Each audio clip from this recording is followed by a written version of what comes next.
La verdad que me resulta sumamente conmocionante y conmovedor hablar en este momento luego de la intervención de Federico Arnault, porque fui compañera de su madre durante toda la carrera de psicología de Lucía Armstrong, y porque en algún momento de estos crudos acontecimientos, cuando Federico aún no había nacido, que en algunos momentos de estos crudos acontecimientos fueron muy fuertes y compartimos momentos que solamente podrían ser calificados de siniestros, pero los compartimos con mucha amistad y con mucha ternura. Entonces, bueno, quiero decir que me impactó muchísimo realmente la obra, y me parece que es un aporte que va muy en la línea benjaminiana. Incluso me llamó la atención que el manuscrito tuviera una cierta similitud con los manuscritos de Benjamin, que él buscaba, como buscó en toda su obra, no normalizarlos. Bueno, lo que yo voy a hablar en este momento va a ser mucho más desde el lado del arte,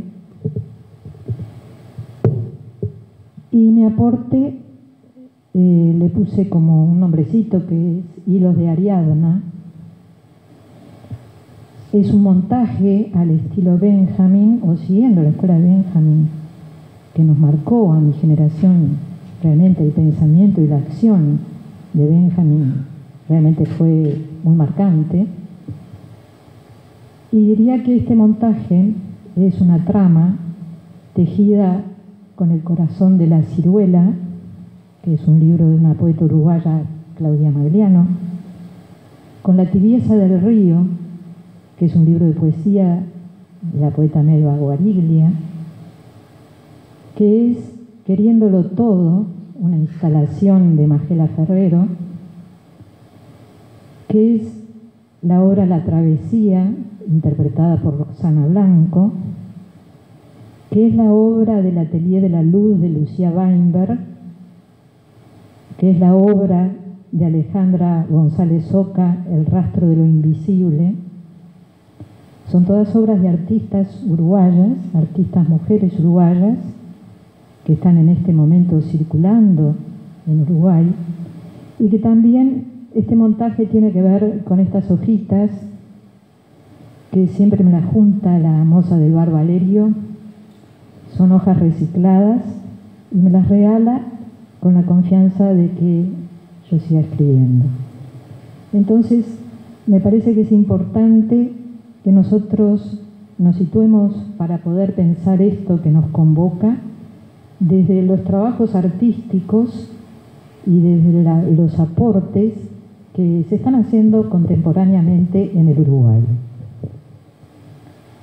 También me resulta muy interesante y muy importante y también conmovedor estar acá en esta sala de la Facultad de las Artes, donde hemos trabajado muchas veces. Por suerte, algunos fragmentos que pensaba citar de Benjamin, tú los leíste, entonces voy a tener como 2 minutitos más. El montaje que hice tiene que ver con una obra de Pascal Quignard que se llama Morir por pensar, con algunos aportes de Didier Huberman, con algunos elementos o con algunas frases del propio Benjamin y con algunos aportes también de Beatriz Sardo y algunas conclusiones que, bueno, después veremos si puedo llegar. Dice en Morir por pensar Pascal Quignard: Ulises, en la Odisea, hace 2800 años, llega a la isla de Ítaca luego de 10 años de aventuras y de conquistas.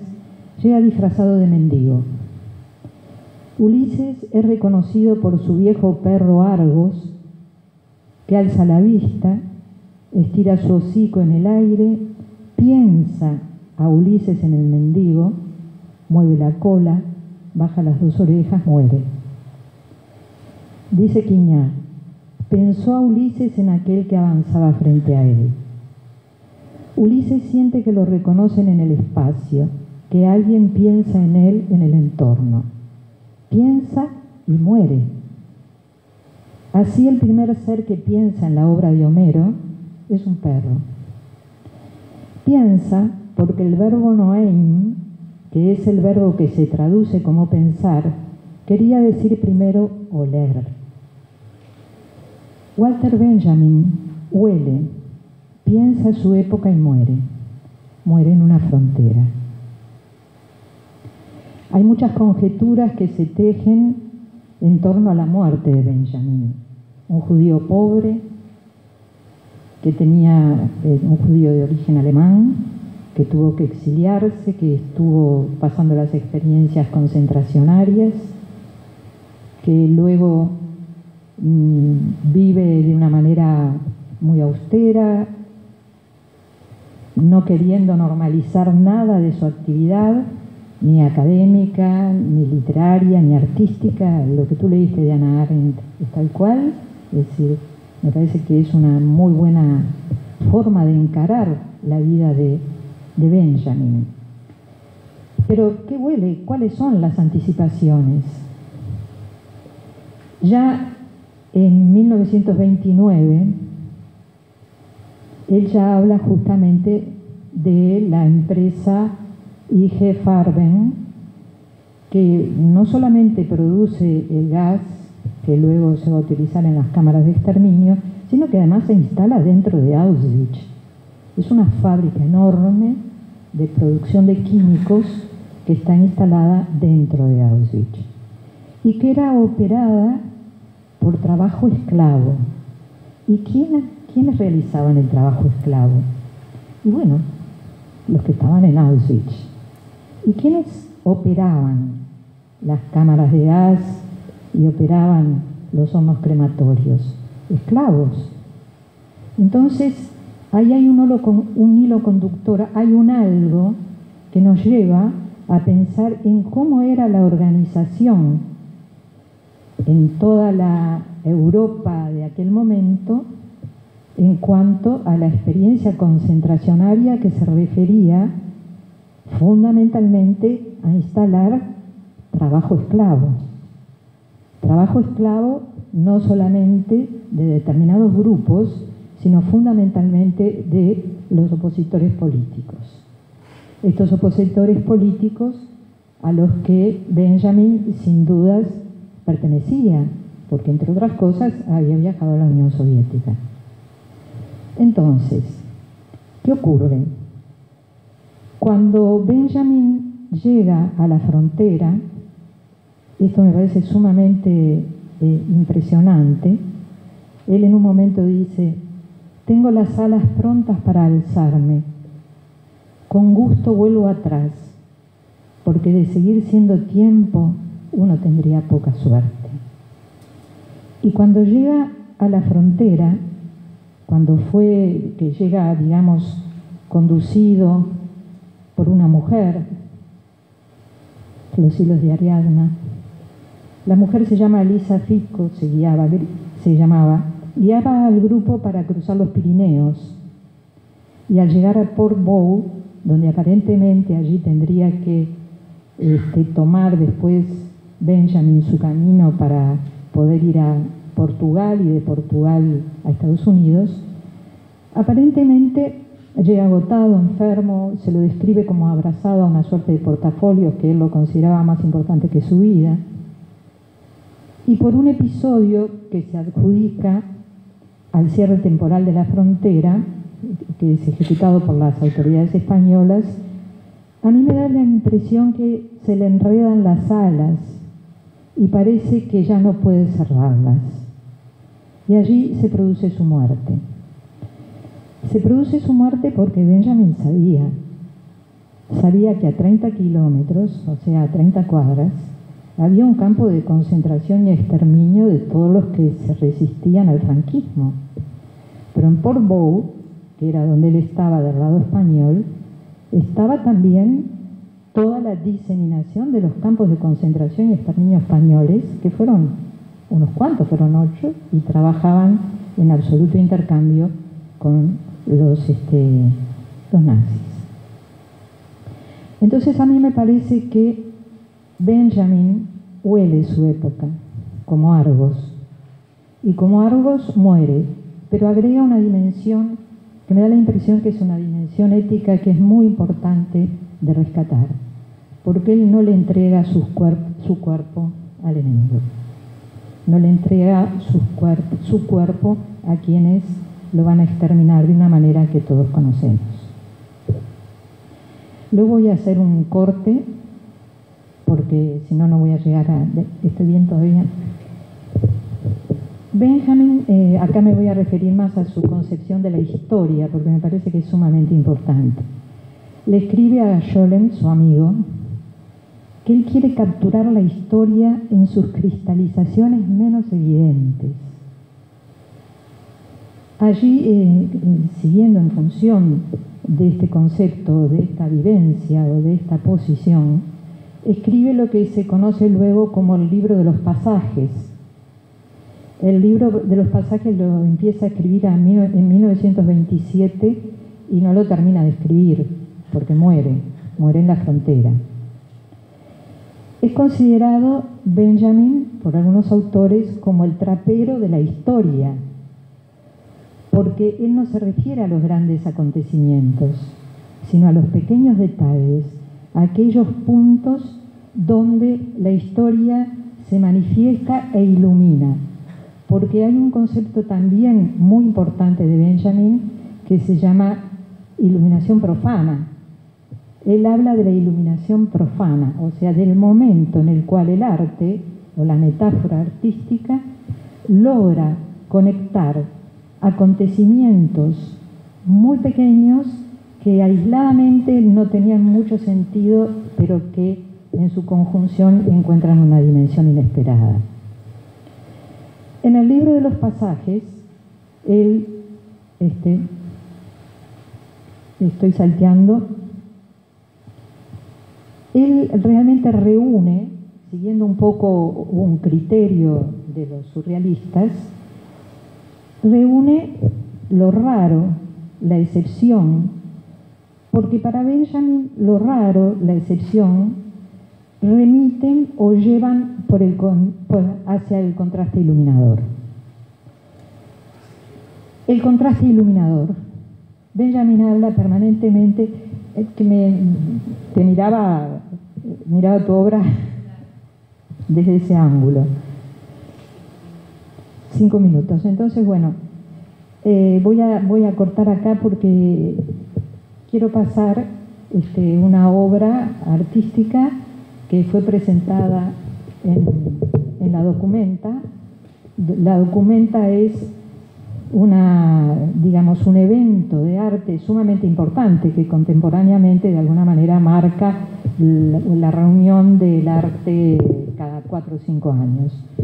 La Documenta se realiza, yo traje acá como todo es muy intertextual, este libro me parece muy interesante, muy lindo, una novela que se llama Cassel no invita a la lógica. La Documenta entonces es un evento artístico de suma importancia que se origina en la década del 50, por la siguiente razón. Kassel fue una ciudad muy importante de Alemania, donde se producían todo, digamos, también con trabajo esclavo. Yo remarco el trabajo esclavo porque me parece que es una línea de unión que nos importa contemporáneamente, donde se producían los aviones, donde se producían los tanques. Era una ciudad potentemente industrial. Cuando termina la guerra, es bombardeada por los aliados y queda solamente el 10% de la ciudad. Es decir, el 90% es destruido. Cuando en la década del 50 los habitantes de Kassel quieren reconstruir su ciudad, debaten acerca de qué manera hacerla, si volver a industrializar esa zona o transformarla en un lugar de arte. Y la transforman en un lugar de arte y de cultura, por aquello que también decía Benjamin, que todo acto de cultura lleva en sí mismo un acto de barbarie. Reconstruyen entonces parte de la ciudad y comienzan a hacerse, instalaciones artísticas. La primera de ellas fue una exposición con las obras de todos los artistas alemanes que habían sido considerados representantes del arte degenerado y que habían sido o bien encarcelados, excluidos, quemadas sus obras. Entonces, me parece que por acá podemos ver no solo el método de Benjamin, sino el hoy, cómo se puede reconstruir la historia a través de los pequeños elementos, a través de esto que no nos habla de los grandes relatos. Entonces, sí, vamos a ver un ratito, es decir, esta instalación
me pareció que era un aporte interesante para ver esas conjunciones, para ver los conceptos de Benjamin en torno al arte y en cómo la historia se manifiesta en los pequeños elementos, porque esta instalación está realizada en Kassel como obra de la última documenta que se realizó hace 5 años y tiene algunas particularidades.